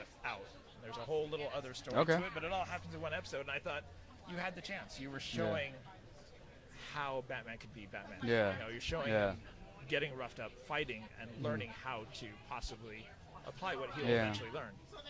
Yeah, and you know what? I'm not completely done with it. I mean, they're still on my DVR, but it's just with all this other stuff, all these other shows going on, I'm not excited to see this week's episode of Gotham. Yeah, they're just kind of sitting there waiting. I think that the Agents of S.H.I.E.L.D. has answered those complaints, because initially the show was this show's about the agents, and this is what this show's what it's gonna be about. This isn't about superheroes and the Avengers. And they've changed their tunes with the Inhumans. We have powered characters. We have a lot of powered characters with Deathlock and Daisy Johnson and Absorbing Man and Raina, and you have all these characters. Yes, you have a lot of characters that are now powered. So the show's not just about the agents, which fine. That was the concept. That was the direction it was going. It was tanking. Right. And they listened to their audience, their complaints, and now the ratings are back up. And it's like with Gotham, it's hard to fix that because you can't just say, okay, fast forward 10 years from now, this is going to be Batman Year One. Now, yeah. Which they should do. I think they really should do a Batman Year One, but it would be too close to Daredevil, unfortunately. Yeah. But it's something that they may do. They could follow the same method of Phantom Menace, where it starts with this little kid. Yeah. The next episode, he's a teenager or whatever. Not the next episode, but the next season. He might be older. I would totally be down with that. I would totally be down with, even if it didn't have to be giant leaps, but it was, let's say, 3 years. Yeah. So in the season 1, let's say he's 13, right? 12, 13, yeah. 12, 13. Let's say 16, 17. 16, 17. Yeah. And then after that, 18, 19. Maybe he's not in the full cape and cowl, but he's out there in his friggin' ninja suit. You know what I mean? Trying to do stuff. Yeah. I think that could work. Yeah. And that would save the show. Yeah, and stuff happening to him, and Alfred showing him, this is what you did wrong. Yeah. Here's how you do it next time. Yeah, totally. Totally. And seeing how his relationships with, the Riddler and the Penguin and Selena Kyle and all these characters are they're kind of going in their own directions. You know what I mean? Yeah, absolutely. I think it would work. So. There's Daredevil. There's Daredevil. I've only watched 4. What? I know. We've what? been busy. Dude. Daredevil is up there with Avengers 1 and 2, The Winter Soldier, Guardians of the Galaxy. What? Are you serious? You've only seen the first 4 episodes. It is good. It is, and the thing about the reason why I like those movies that I recently mentioned or that I just previously mentioned is because they're good movies. They're not just good comic book movies. Right. They're not just if you don't like comics, you won't get them. You're not going to get it. Yeah. No, these movies are good. No matter who you are. No matter who you are, you can sit down, not give a crap about comic books, and still be like, yeah, you know what? The Guardians of the Galaxy was entertaining. It was good. Yeah. The Daredevil show is one of those shows. There's very little cape type action, right? I mean, it's very much a year 1 series. He doesn't put on the costume or the uniform. Other than the blinding thing over his eyes. Exactly. But he doesn't don it until the very end, the very, very, very, very end, and it is not disappointing, or it is not. It is not. He has the thing over his eyes almost from the start. Yes. That's what you're saying towards the end. Towards the end, he puts on the red costume. Oh, he actually puts the on actual the Daredevil costume. He does don it, but it's at the end. And the entire time I feel like we have dramatic music as we talk about Daredevil. Yeah. Very epic moment right now. It is very epic. I'm tearing up, actually. My eyes are red. And we're talking in slow motion and everything. It's a good show, man. It's well done. Kudos. I mean, I can't say anything more than what's already been said about it. It's friggin' brilliant. Yeah, I mean, the 4 or 5 episodes we watched, the last one I watched is where they finally show Kingpin. Like, he's facing the wall. And so it's been good. Vincent D'Onofrio is a brilliant man. He's a brilliant actor. He plays the Kingpin to such a deep level. So in the comic books, he's essentially he's a mob boss. He's the head of a mafia family. He's a very intimidating dude. I won't say there's no depth to him, but he's a very cut out type of villain. Right. He's the head of a crime family. He's super strong, and he's super intimidating. Got it. Vincent D'Onofrio takes this dude to a level where you understand why he's like that. And not only that, but that he's not he's not perfect. He has his insecurities, and he breaks down. Vincent D'Onofrio does a great job of just playing that character out, man. Very cool. Yeah. I'm looking very forward to finishing. Dude, yeah, you should definitely watch it. Definitely watch it. I highly recommend it. I recommend it to anybody, even if you don't like comic book movies. You listening, you 299 Facebook users? 299. Can we get one more? I know, right? One more. Do the IMAX posters. Oh, the IMAX posters. Ready? And yeah, number 8. Okay. Marcel. So that was the IMAX poster. All right.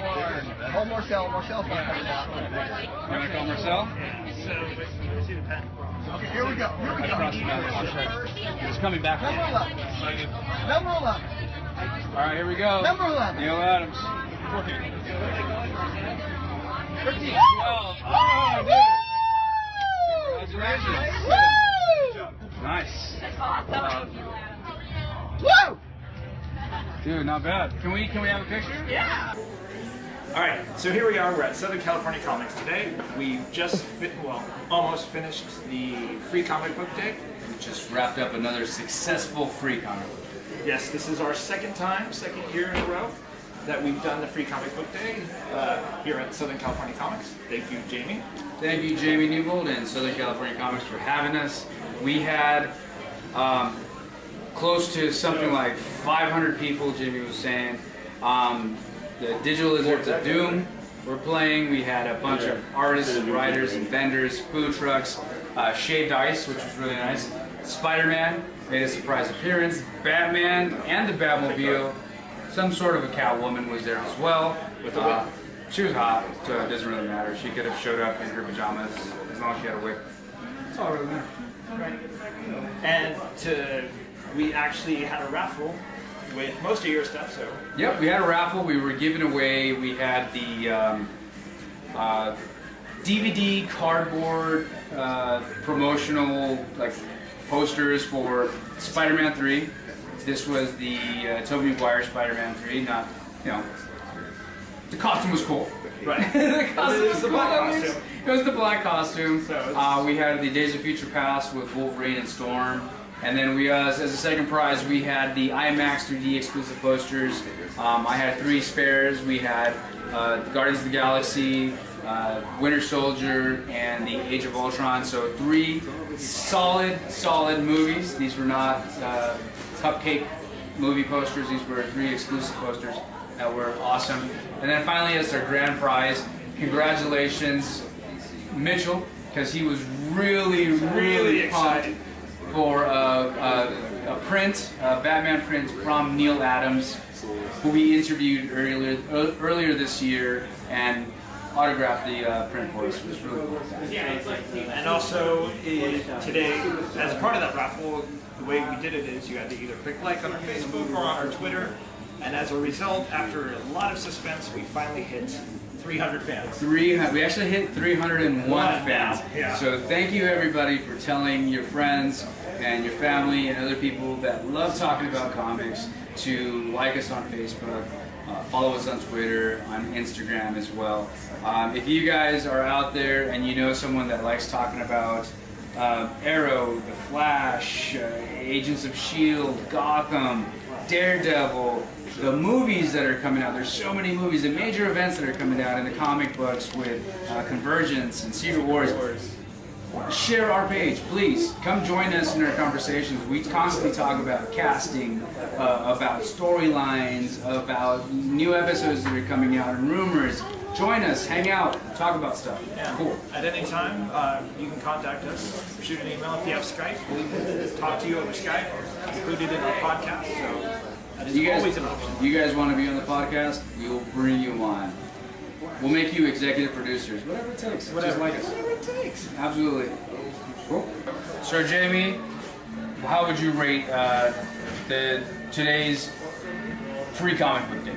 A hit, a phenomenal hit, a grandiose hit, a circus tent worthy hit.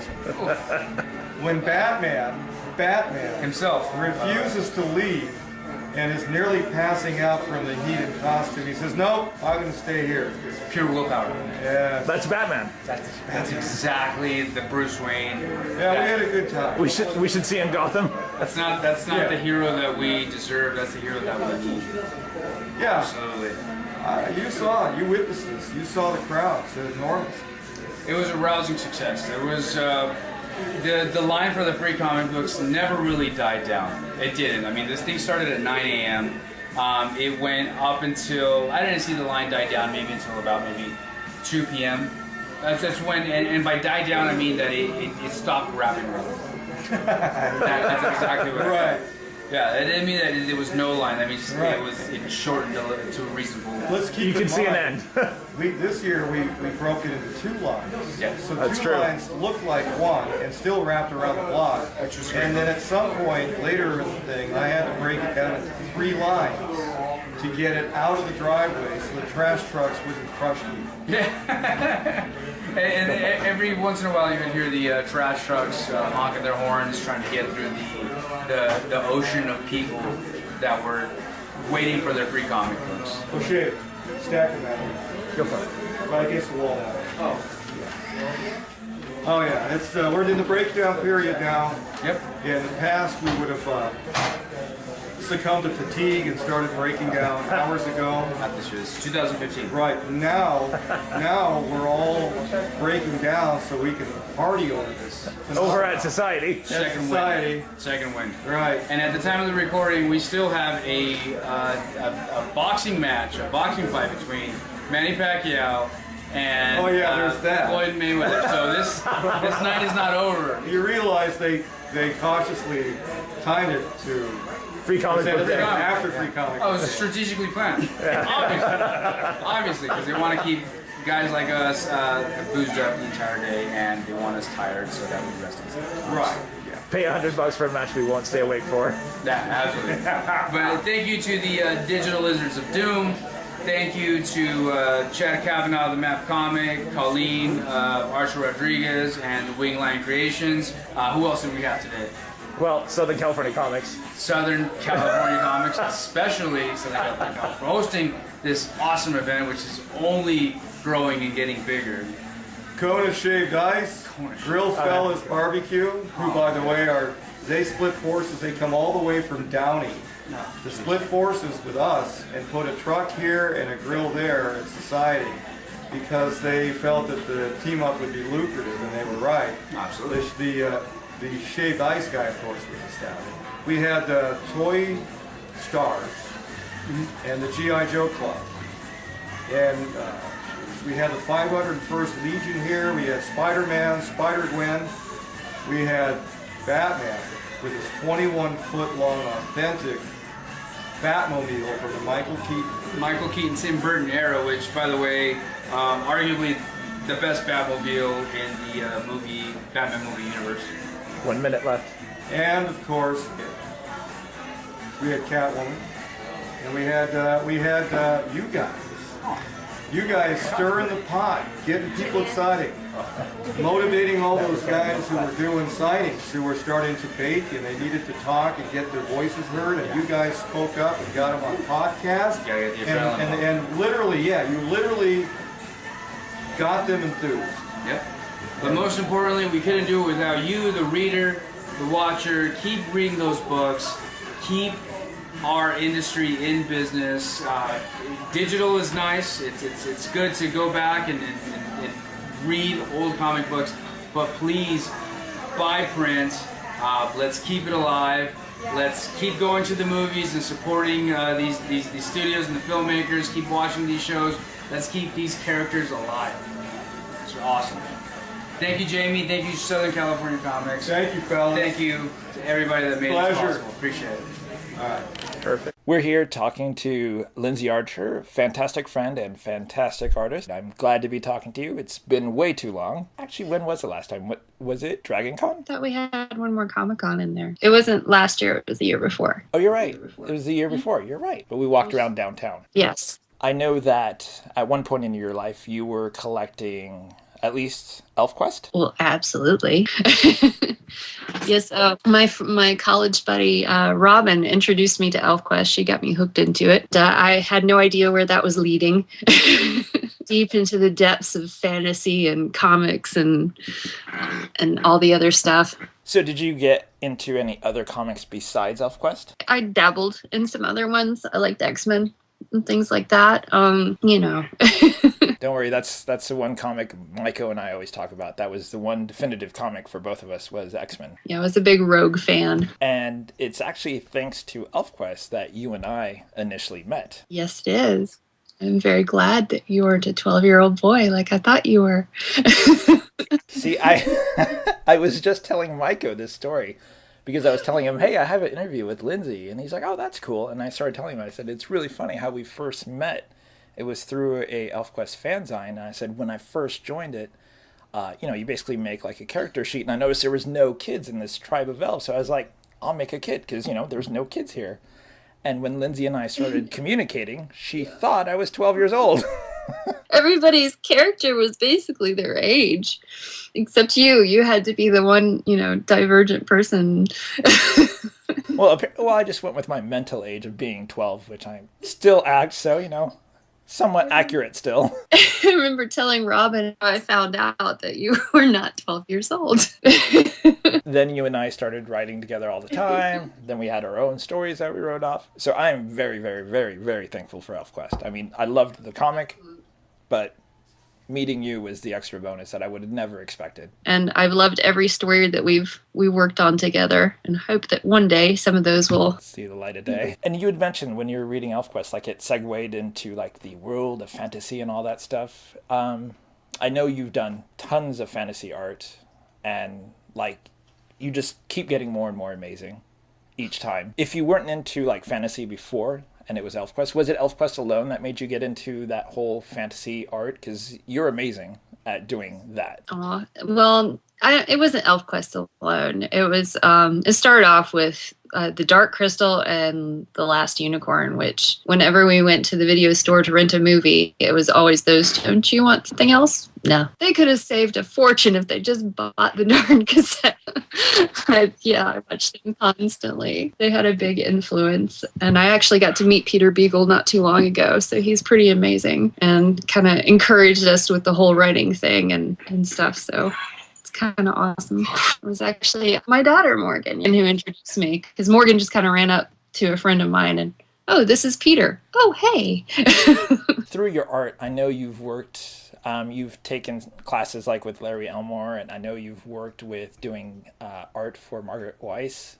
Can you tell me about some of that? One of Larry's first art camps, because he started doing yearly, he would have people over to Kentucky, and we stayed in this old-fashioned inn. It was a mill turned into an inn, and it was awesome. We'd spend a week with Larry learning how to oil paint. I'm pretty sure that he may have had something to do with me getting my contacts with Margaret Weiss. It was actually a friend. He was play testing for the Serenity RPG, and so he submitted me to do the artwork for the Serenity RPG, and then they saw it and they were like, oh, we have this other stuff for you too. So if Larry Elmore can see something special in you, you know it's not just me being biased. Well, he's a sweet guy. I'm very, very even more honored to call him friend. So he's pretty amazing. In many ways, art, he's an amazing person. His art in Dragonlance is by far my favorite. Well, I mean, other than yours that you did in the role-playing game. You're biased. See, again, with the bias comment. So, speaking of all your amazing and wonderful art, where can people find this art? If they're like Googling Lindsay Archer, where are they going to go first? Well, they could Google Lindsay Archer for one thing. Well, yeah, but there might be more than one. I want to point them specifically to you. I don't want them to miss a thing you do. Okay, Lindsay, Lindsay, Archer, ARCHER.com. Pretty easy. And then you also have a Facebook page that someone, I don't know, some guy who's like totally fascinated with you created, which is facebook.com/ all one word, Art of Lindsay Archer. So there's stuff there as well. So people can also follow updates that you do there. Yes. So another awesome place. Do you post anything on Instagram? I just started Instagram. I'm still getting used to it, but yes. What's that address? It's instagram.com/. My username's Lindsay Archer again. Very boring. Lindsay_Archer.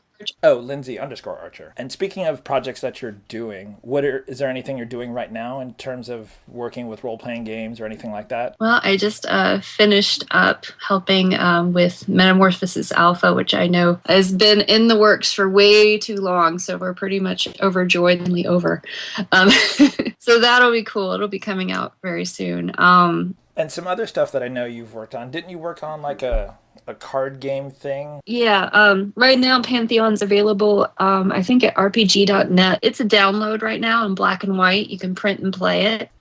We are working on a color version eventually, and I've got other projects in the works as well. I'm working on a project with a friend of mine called Otherworld, and it's a story that we worked on together, and we're trying to actually make it into a television series. At the moment, we're doing a proof of concept, which is kind of like a short video, like a trailer, so that we can pitch it to networks, so we can put another fantasy TV. Very cool. So what's the general concept of Otherworld? Otherworld is a term used for fairyland, and so obviously there's going to be fairies involved.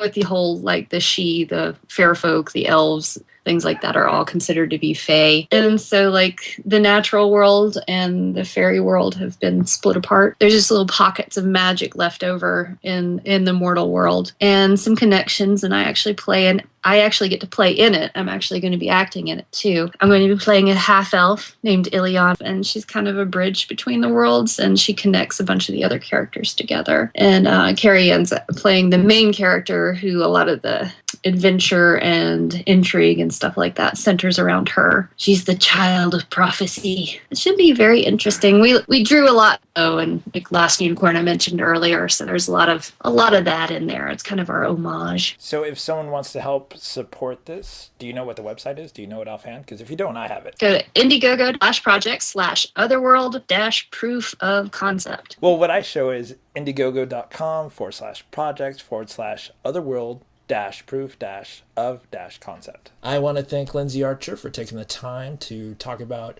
her art, her projects. Definitely go and check out the Indiegogo. Go check out and support Otherworld. I think the time frame is almost done, so get in there, get it done, help her make it happen. Thanks. Bye.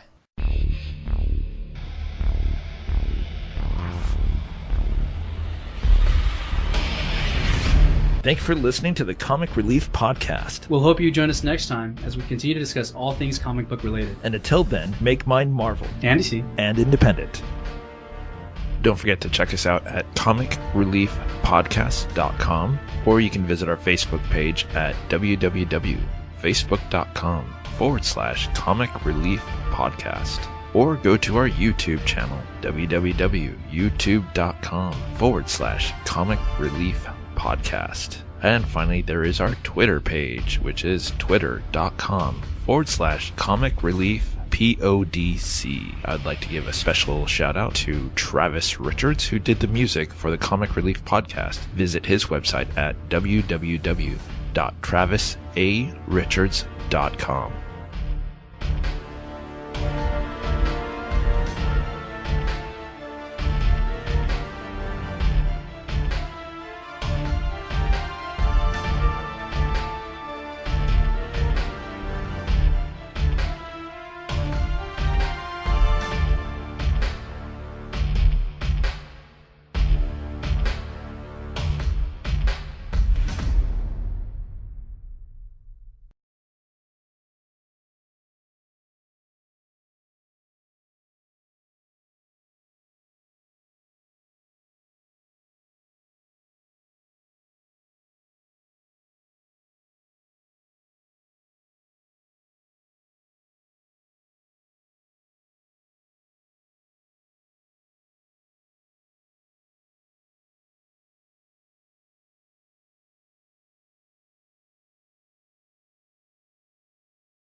I'm sure Jamie's out there somewhere. I can't see you, dude, but what's up, man?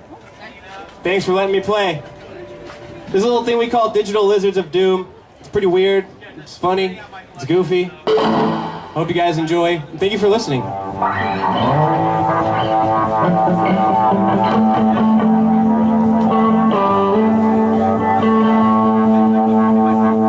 also was trying to like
relax a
Thank you.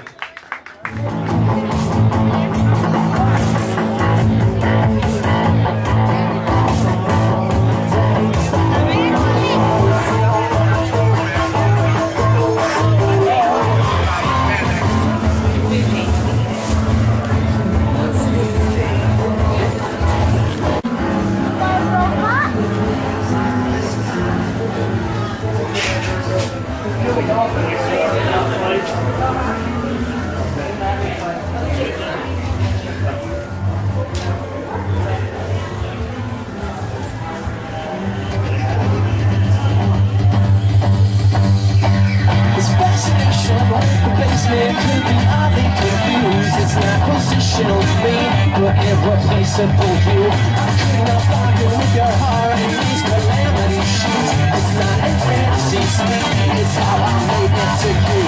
I didn't listen out of killing your dreams. I made a vision when I was 17. I won't survive unless I give it honesty, but I'll never tell them where, cause it goes down. Don't call me, I'm here all the time. Devoted, you know I'm your guy. Till the monsters were coming alive. Come on baby, now what you get me into? I made you, I came on me. I came a time when I was innocent. You say I won't survive unless I give them honesty, but I'll never tell them when. It goes down, just call me, I'm here all the time. Devoted, you know I'm your kind. You monsters were coming alive. Come on baby, now would you get me in?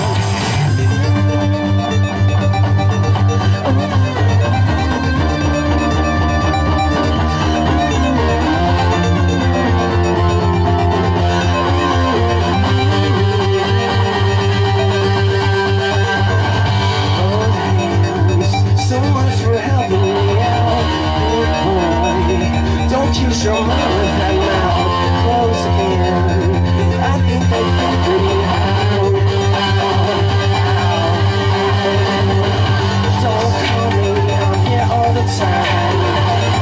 Do you hold it, you know I'm your guy. Do you hold it, you know I'm your guy. Come on baby, now what you get me into? Just tell me, I'm here all the time. Just hold it, you know I'm your guy.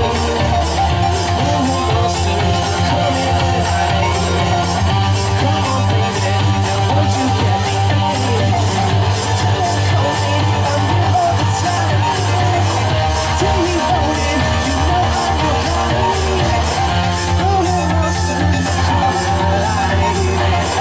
Come on baby, now what you get me into?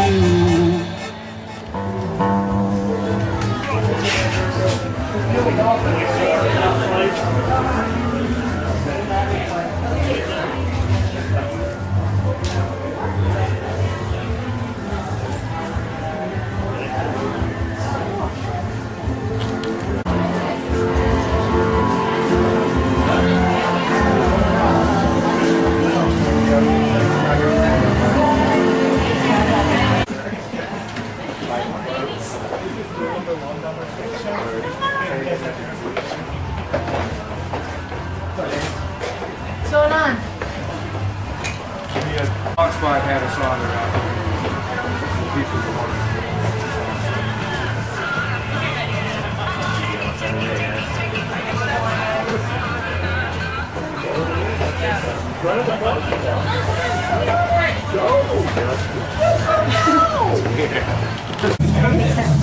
We don't know.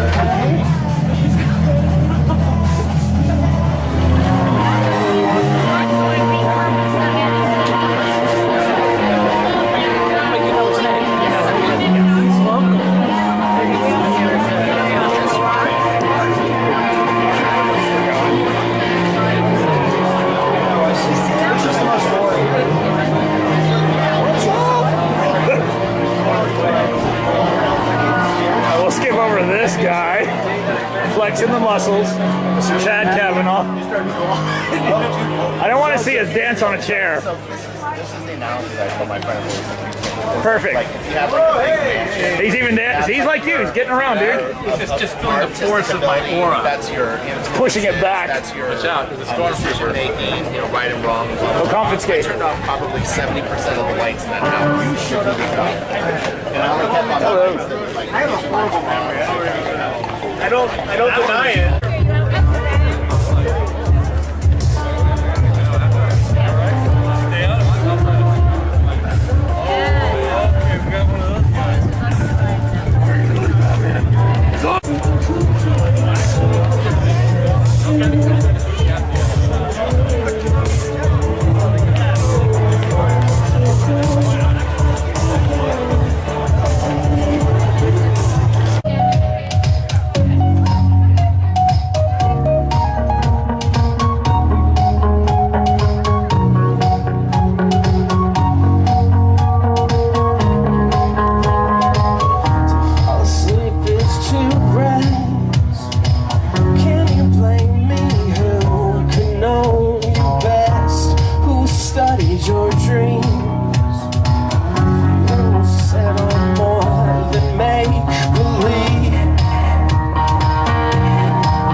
myself in something less, a wrinkle in time. It was real, it was mine, and let me be your thing. Let me steal your heart. It fits perfectly, never torn apart.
Yes, I do believe our intention never applies and never coupled up in dreams.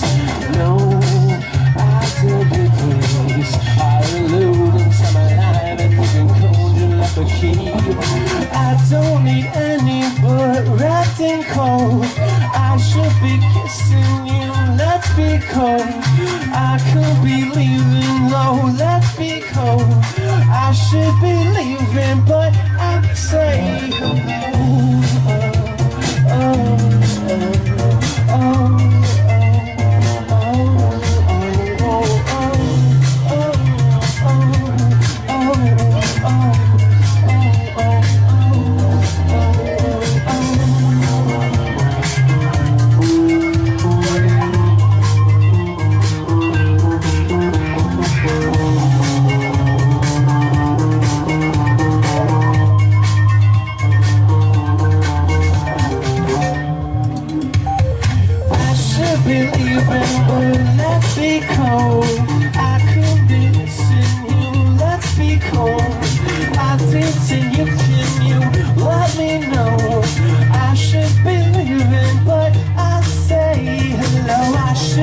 kissing you, let me know. Close I've been missing these, let's be cold. I could be leaving, but let's be cold. I should be leaving, but I'll say hello.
So here we are, we're at Southern California Comics today. We just, almost finished the Free Comic Book Day. We just wrapped up another successful Free Comic Book. Yes, this is our second year in a row that we've done the Free Comic Book Day here at Southern California Comics. Thank you, Jamie. Thank you, Jamie Newbold and Southern California Comics for having us. We had close to something like 500 people, Jamie was saying. The Digital Lizards of Doom were playing. We had a bunch of artists, writers, and vendors, food trucks, shaved ice, which was really nice. Spider-Man made a surprise appearance. Batman and the Batmobile. Some sort of a Catwoman was there as well. With the whip. She was hot, so it doesn't really matter. She could have showed up in her pajamas as long as she had a whip. That's all really matters. Right. And we actually had a raffle with most of your stuff, so. Yep, we had a raffle. We were giving away. We had the DVD cardboard promotional posters for Spider-Man 3. This was the Tobey Maguire Spider-Man 3. Not, the costume was cool. Right. The costume was the cool. black costume. It was the black costume. So we had the Days of Future Past with Wolverine and Storm. And then we, as a second prize, we had the IMAX 3D exclusive posters. I had 3 spares. We had Guardians of the Galaxy, Winter Soldier, and the Age of Ultron. So 3 solid movies. These were not cupcake movie posters. These were 3 exclusive posters that were awesome. And then finally, as our grand prize, congratulations, Mitchell, because he was really excited for a print, a Batman print from Neil Adams, who we interviewed earlier this year and autographed the print for us. It was really cool. And also today, as part of that raffle, the way we did it is you had to either click like on our Facebook or on our Twitter, and as a result, after a lot of suspense, we finally hit 300 fans. We actually hit 301 fans. Yeah. So thank you everybody for telling your friends and your family and other people that love talking about comics to like us on Facebook, follow us on Twitter, on Instagram as well. If you guys are out there and you know someone that likes talking about Arrow, The Flash, Agents of S.H.I.E.L.D., Gotham, Daredevil, the movies that are coming out, there's so many movies, the major events that are coming out in the comic books with Convergence and Secret Wars. Share our page, please. Come join us in our conversations. We constantly talk about casting, about storylines, about new episodes that are coming out, and rumors. Join us, hang out, talk about stuff. Yeah. Cool. At any time, you can contact us, shoot an email if you have Skype. We'll talk to you over Skype, include it in our podcast. So that is always an option. You guys want to be on the podcast? We will bring you on. We'll make you executive producers. Whatever it takes. Just like us. Whatever it takes. Absolutely. Cool. That's it. Thank you. Thanks, guys, for watching. Peace.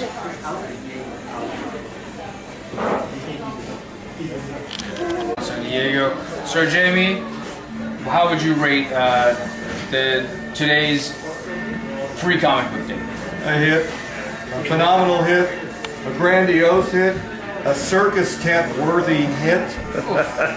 When Batman himself refuses to leave and is nearly passing out from the heat and costume, he says, "Nope, I'm going to stay here." It's pure willpower. Yeah, that's Batman. That's exactly the Bruce Wayne. Yeah, we had a good time. We should see in Gotham. That's not the hero that we deserve. That's the hero that we need. Yeah, absolutely. You saw it. You witnessed this. You saw the crowd. It's enormous. It was a rousing success. There was the line for the free comic books never really died down. It didn't. I mean, this thing started at 9 a.m. It went up until, I didn't see the line die down maybe until about maybe 2 p.m. That's when, and by die down I mean that it stopped wrapping around. That's exactly what. Right. Yeah, it didn't mean that there was no line. I mean, it shortened to a reasonable. Let's keep. You can see an end.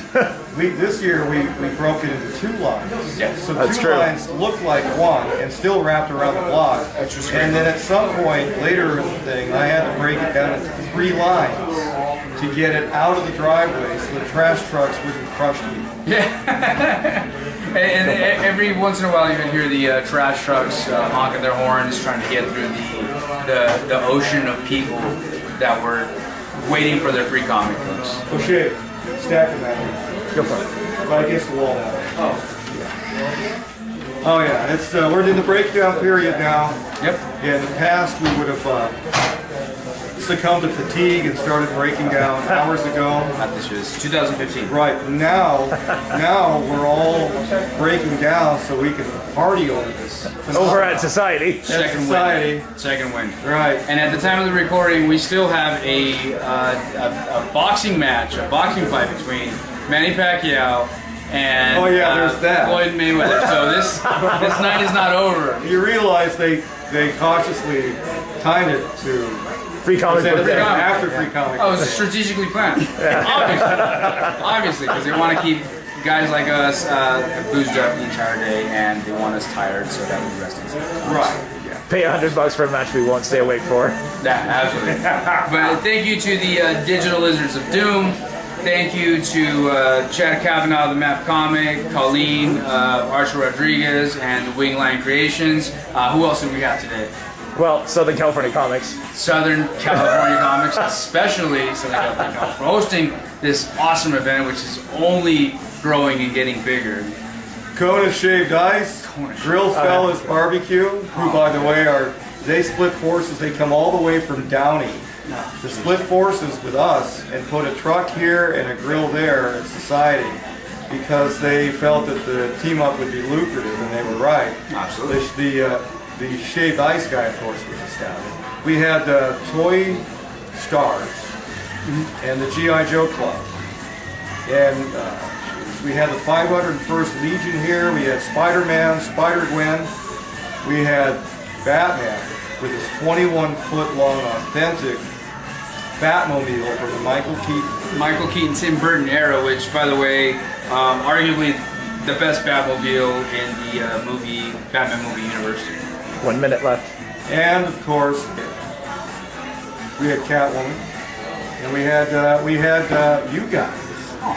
You guys stirring the pot, getting people excited, motivating all those guys who were doing sightings, who were starting to bake, and they needed to talk and get their voices heard. And you guys spoke up and got them on podcast. And literally, you literally got them enthused. Yep.